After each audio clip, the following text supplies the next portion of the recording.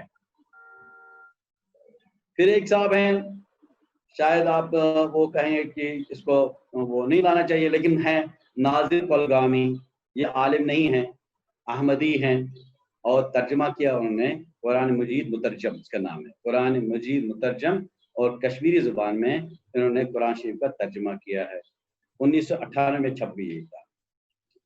البتہ اس کا ایک چیز ہے کہ اس کا ترجمہ بہت اس لحاظ سے کیا ہوگا، انہیں عقائد کس طرح بھرے ہوں گے اس میں، اس پر جانے کے لیے ہمیں پھر اس کو پڑھنا پڑے گا۔ جتنے میں نے یہ چیزیں جمع کی ہیں، ان کا ہر ایک کے لیے ایک ایک جو ہے ڈنڈا ہونا چاہیے کم سے کم، تاکہ اس کو اچھی طرح دیکھیں دائیں بائیں اس میں کیا ہوا ہے۔ چونکہ یہ تفسیر لکھی، یہ ترجمہ لکھا ناظر کولگامی تھے، یہ احمدی ہیں، اور کشمیری پر اس کی دسترس نہیں ہے، نہ قرآنی علوم پر، لیکن کشمیری زبان کو اچھا کرنے کے لیے، ان کا نوک پلک سنوارنے کے لیے رحمان راہی سے انہوں نے جو ہے مدد لے لی ہے۔ تو رحمان راہی نے، آپ کو معلوم ہے رحمان راہی تو وہ بڑے کشمیری کے وہ نیشنل شاعر ہیں، اس کے کوئی شک ہی نہیں ہے، کسی کو اگر اختلاف ہو الگ بات ہے، لیکن اس میں کوئی اختلاف نہیں، بڑا شاعر اور آمدی اور آمد جو ہوتی ہے۔ پھر وہ کہ ایک کنٹروورشل ایک ترجمہ ہے اور تفسیر ہے، وہ ہے عرفان القرآن۔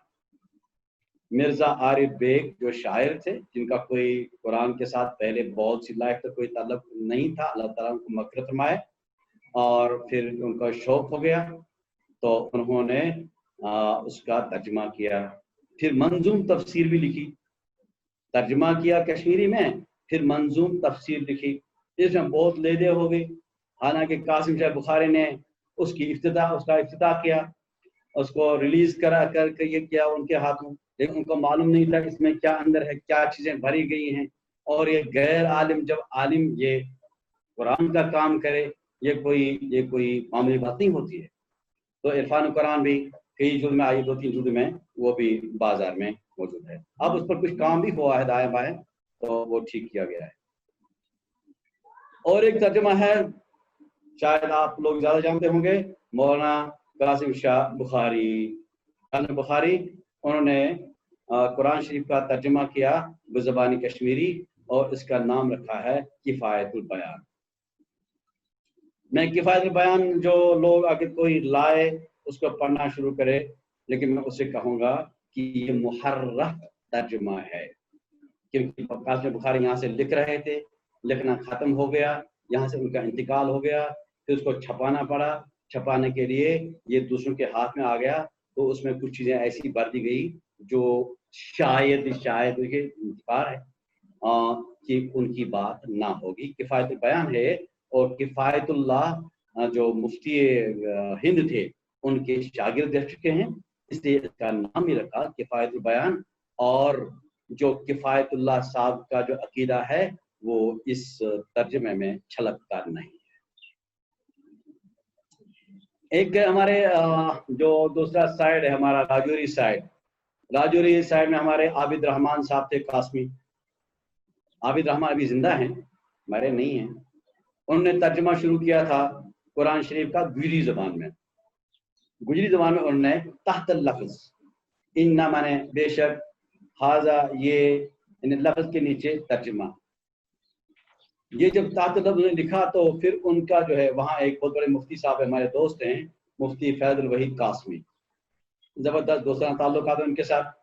جب انہوں نے یہ ترجمہ دیکھا تو کہا کہ ہم اس کو ذرا نکھار لائیں گے۔ تو مفتی فیض الوحید تو زبردست عالم ہے، زبردست دسترس رکھتے ہیں، تو اس نے اس ترجمے کو بیس بنا کر فیض المنان ترجمہ لکھا بزبانی گجری قرآن شریف کا، فیض المنان، اور تھوڑا سا ترجمہ اور تفسیر کی گجری میں۔ اب انہوں نے مجھے فون کیا، میں نے فون کیا ان کو، بھائی صاحب آپ نے یہ کیا ہے تو ہم آپ کو مبارکباد دیتے ہیں، اور اب بتائیے آپ نے کیا کیا کام کیا. تو انہوں نے مجھے یہ انفارمیشن دے دی ہے کہ انہوں نے ایک ایسا کام کیا ہے, اس میں تھوڑا سا تفسیر اور ترجمہ بڑھا دیا ہے, اور اس کے ساتھ ساتھ وہ دوسری تفسیر لکھتے ہیں اردو میں, وہ 3 جلد میں ہے. کیونکہ اب یہ کام شروع ہو گیا ہے, آپ شروع کرتے کرتے انسان کہتا ہے کہ میں نے گجری میں لکھا ہے, اردو میں اس کو بڑھائیں کچھ اور چیز. 3 جلد میں وہ تیار ہو چکے ہیں اور چھپنے کے قریب ہے وہ. مفتی فیض الوحید قاسمی. اور ہمارے ایک دوست ہیں جو کلچرل اکیڈمی میں کام کرتے ہیں, مفتی شفیق الرحمان قاسمی صاحب ہیں, وہ وہاں عربک کے ایڈیٹر ہیں. وہاں تو عربک کا ایڈیٹر کوئی کام کرنا نہیں ہے, وہاں شیرازہ نکلتا ہے, شیرازہ ہونا چاہیے عربک میں تاکہ اس کو جوڑ دے, کنیکٹ کرے عالم عرب کو کشمیر کے ساتھ. جیسے میں نے سیکرٹری صاحب سے کہا تھا کہ یہ عربی میں ہونا چاہیے, انہوں نے ہاں میں ہاں بھر لی, لیکن ہوا کچھ نہیں.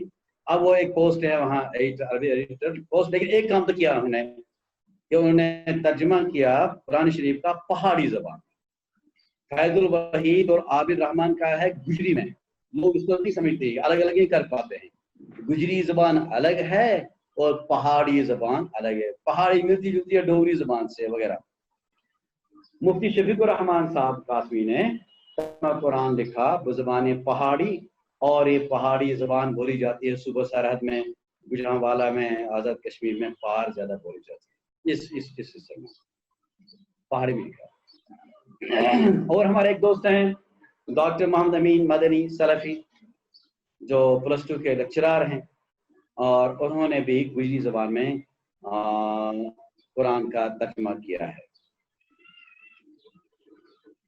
تو اس کے بعد جو آخری میں بات کروں, میرے خیال میں وہ اس سے پہلے میں اور ایک بات کروں, وہ ہے کہ جو خلاصۃ التفاسیر ہے جو میں نے لکھی ہے, جو میں نے زبدۃ التفاسیر کو ایڈٹ کیا ہے, ایڈٹ نہیں, اس میں تمام میرے ذہن میں جو میں نے 18 تفسیریں سامنے رکھی تھی متقدمین کی عربی, میں نے دیکھا کہ یہ آیت ہے, اس آیت میں اگر اس نے یہ لکھا ہے جس کی میں تحقیق کر رہا ہوں, اس کے ڈائمنشنز کتنے اس لفظ کے, فلاں نے کیا لکھا, فلاں نے کیا لکھا, فلاں اگر قول ایک ہی جیسا ہے تو میں نے ایک قول لکھا ہے, اگر ان کے اقوال مختلف ہیں تو میں نے تمام اقوال کو جمع کیا ہے.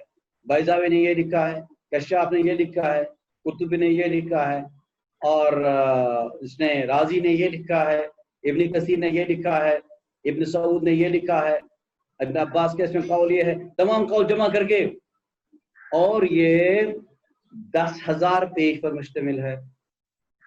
اور وہ میں چاہتا تھا 18 جلد میں وہ آ جائے, لیکن ہم اس کو ذرا ریڈیوس کرتے سب شاید 10 جلد میں, ایک جلد 10 ایک ہزار کی ہوگی, 10,000 کی, اور 10 جلد میں آ جائے گی انشاءاللہ پلس تک. اور اس میں بالکل الفاظ کی تحقیق کی گئی ہے, گرامیٹیکل بھی تحقیق بھی ہے, اور اور محسنات لفظیہ اور لغت سے متعلق اس کی تحقیق کی جاتی ہے. تو دارالعلوم کا زبردست رول ہے اس میں, کوئی شک ہی نہیں. دارالعلوم میں جو کام ہوتا ہے, حالانکہ جتنا کام تفسیر پر ہونا چاہیے یہ مان لیں اتنا کام نہیں ہوتا ہے, جتنا مطلب ٹرسٹ ہونا چاہیے تفسیر پر قرآن پر, اتنا دارالعلوم میں نہیں ہے. زیادہ زیادہ ٹرسٹ ہے حفظ قرآن پر. حفظ قرآن کافی نہیں ہے. قرآن کہتا ہے کہ افلا یتدبرون القرآن ام علی قلوب اقفالها افلا یعقلون افلا یتفکرون. قرآن تدبر, تفکر, تعقل کے لیے آیا ہے, تو حفظ سے کام نہیں چلے گا. اس کے لیے ہوگا ثواب, ہوگا اس کے باپ کے لیے, اس کے لیے, ماں کے لیے, لیکن جو لوگوں تک پہنچانا ہے, اس میں جو مسائل ہیں, وہ چیزیں جو حاصل کرنی ہیں, بہرحال تو یہ بھی ایک کام ہے جو ہوتا ہے دارالعلوم. پھر اس کے ساتھ ساتھ مکاتب کا بھی رول ہے, جو ہمارے مسجد کے ساتھ تھے اور ہیں بھی. اب کچھ کمزوری آ گئی ہے. ہر ایک مسجد کے ساتھ مکتب ہوتا تھا, درسگاہ ہوا کرتی تھی. خاصتاً جو ایک معطوب جماعت ہے, انہوں نے کتنا کام کیا اس میں, اور فلاح و داری کے بارے میں مجھے کچھ معلوم ہوا کہ وہاں بھی وہ کام کر رہے ہیں. اور ہر ایک مسجد کے ساتھ ایک درسگاہ ہوتی ہے. درسگاہ میں اگرچہ چھوٹے لیول پر, چھوٹے سٹینڈارڈ پر تیسیر القرآن, میسر القرآن اور یہ چیزیں پڑھائی جاتی ہیں, تو اس سے بھی قرآن سے بچے قریب ہوتے ہیں بچے قریب آ کر ان کو اور بھی پھر ایک شوق پیدا ہو جاتا ہے کہ ہم اس کو آگے بڑھیں اور آگے بڑھیں. بلکہ بعض مکاتب میں عربی زبان پڑھائی جاتی ہے تاکہ قرآن سے قریب ہو جائیں، اور تفسیر پڑھائی جاتی ہے، ترجمہ پڑھائے جاتے ہیں. اچھا، بعض غیر علماء بھی ہیں کشمیر میں جو تفسیر قرآن کا کام کرتے ہیں. ہمارے کلیم اللہ صاحب، پروفیسر کلیم اللہ صاحب دوست ہیں، تو وہ دن رات اسی کے ساتھ ہوتے ہیں. چاہے کوئی بڑے ہتھیار سے لڑے، کوئی خنجر سے لڑے، کوئی جو ڈنڈا لے کر اٹھے، لیکن کام ہی تو کر رہا ہے. ہم کہیں گے کہ عالم بالقرآن نہیں ہے تو اب وہ کام چھوڑ. نہیں، عالم بالقرآن ہونا ضروری ہے، عالم بالقرآن ہونا ضروری ہے، کوئی شک نہیں ہے. لیکن اس کے بغیر جو مفسر تھے، جو تفسیر لیتے تھے ابن عباس سے، کہتے ہیں لا یحل لأحد یؤمن باللہ والیوم الآخر، نہیں ہے حلال کسی شخص کے لیے بھی جو اللہ پر اور اللہ کے اور آخرت پر ایمان رکھتا ہو، ان یتکلم فی کتاب اللہ، وہ کتاب اللہ کے بارے میں کوئی کلام کرے، اذا لم یکن عالما بالعربیہ، اگر وہ عالم بالعربیہ نہ ہو، عربی لینگویج کا عالم نہ ہو. عربی لینگویج نہیں آتی ہے کہ وہ ہاذا ذالک کا نہیں. عالم بالقرآن کے معنی ہے کہ اس کو عربی زبان میں ڈیپتھ حاصل ہے. ڈیپتھ حاصل نہیں ہوتا ہے جو بولتے ہیں، یہ نہیں ہوتا ہے سعودیہ گیا وہاں سے آ گیا، یا سعودی والے عربی بولتے ہیں وہ ہو گیا. نہیں، وہ سائنس آف لینگویج جانتے ہوں، وہ فقہ اللغہ جانتے ہوں، وہ الفاظ کی ماں باپ، اس کا جو ہے جد امجد، اس کی پھوپھی، اس کا دادا، اس کے ذریات جانتے ہوں، لفظ آیا کہاں، ہجرت کہاں سے کی، ہجرت کر کے اس کا جو ہے خیولہ کیسے بدل گیا، یہ چیز معلوم ہونی چاہیے. اگر نہیں ہوگا تو امام مجاہد کہتے ہیں کہ تو ایسا جو ہے ایسے آدمی کو قرآن پر تفسیر کرنے کی گنجائش نہیں ہے. اور یہ بات کہی ہے امام سیوطی نے، میری بات نہیں ہے، امام سیوطی نے مجاہد کا ایک قول الاتقان میں بیان کیا ہے. امام مجاہد اتنے سخت تھے اس میں، بلکہ یہ تو مشہور ہے کہ جب مسجد نبی میں ایک شخص تھا جو واز پڑھتا تھا، حضرت علی نے دیکھا کہ یہ کیا کر رکھے، یہ واز پڑھتے ہیں، تو کہا کہ آپ عالم بالعربیہ ہیں، ناسخ منسوخ جانتے ہو؟ کہا کہ نہیں.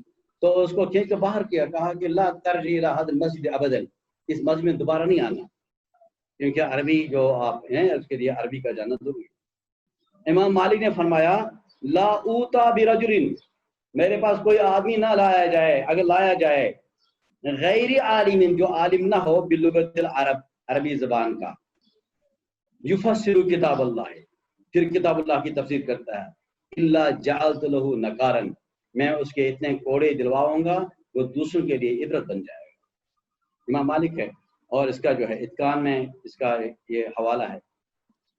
تو اس طرح پر جو ہے نا، یہ ایسی چیزیں نہیں ہیں کہ ہم تفسیر جو پڑھیں تفسیر کریں، اس میں غیر عالم لوگ بھی آئے ہیں، لیکن غیر عالم لوگوں کا بھی جو عام طور پر تو اتنا ڈیپتھ کون پیدا کرے گا، پھر تب تک ہماری زندگی ختم ہو جائے گی. تب اسی لیے بہتر ہے کہ ہم دائیں بائیں تفاسیر جو ترجمے ہیں انگلش میں ہیں، انگلش میں زیادہ کم، بلکہ اردو میں جو ہمارے محنکین محققین بڑے بڑے مفسرین ہیں، جو ان کی تفاسیر پڑھ کر لوگوں کو پڑھائیں تو بہت اچھی بات ہے. تو دارالعلوم کا جو ہے ایک رول ہے، مکاتب کا رول ہے، علماء غیر علماء اور علماء جو تفسیر کا درس دیتے ہیں کشمیر کے اطراف میں دیتے ہیں، اور اردو تفسیر کی طرف رجحان بڑھتا ہے. میں ایک ایسی بات کروں گا جو آپ کے شاید مزاج کے مطابق نہ ہو. تفسیر القرآن جو اردو میں تفسیریں ہیں ان کی طرف رجحان بڑھ رہا ہے، اور اس کا سہرا جاتا ہے مسلکیت اور فرقہ پرستی کی طرف. آج جو ہے بہت سے لوگ، مجھے تنقید کرنی ہے اس شخص کو، یہ شخص مجھے بھاتا نہیں ہے، یہ شخص میرے مسلک کا نہیں ہے، لیکن مجھے اس کی تنقید کرنی ہے، اور اسے تفسیر لکھی ہے. اب میں اس کی تفسیر کے پیچھے پڑھوں گا، اپنے دماغ کے مطابق اس میں نون میں نقطہ نکالوں گا اور فیس بک پہ چڑھاؤں گا، واٹس ایپ پر لاؤں گا، ٹویٹر پہ لاؤں گا، بھائی ایسا لکھا ہوا ہے۔ تو اس سے کیا ہے، اس سے تفسیر پڑھنے کی طرف ایک رجحان بھی بڑھتا ہے، وہ کرتا ہے دوسرے لحاظ سے لیکن اس سے وہ تفسیر پڑھتا ہے۔ یہ مسلکیت کا اس میں رول بھی ہے اس میں، اور مجھے اس کا پورا تجربہ بھی ہے۔ اسی طرح جب خطبہ خطیب ہوتے ہیں مسجد میں، وہ بھی قرآن کی آیت سے شروع کرتے ہیں۔ اس طرح لوگ جو ہے عام طور پر جو ہے ان کو اس کی طرف جاتی ہے۔ اور مجھے کوئی یہ اس میں یہ بات چھپانے کی ضرورت نہیں ہے کہ یہاں جو جماعتیں ہیں، جماعت اسلامی ہے، تبلیغی جماعت ہے، اہل حدیث کی جماعت ہے، جو ان کے جو ہے ان کے علم کی طرف جو رجحان ہے، پہلے آخری دو جماعتوں کا، جماعت اسلامی کا اور علم کی طرف زبردست رجحان ہے۔ اور اس طرح سے وہ چاہے اپنے مسلکی کے وہ تراجم پڑھتے ہوں یا تفسیریں پڑھتے ہوں، لیکن پڑھتے ہیں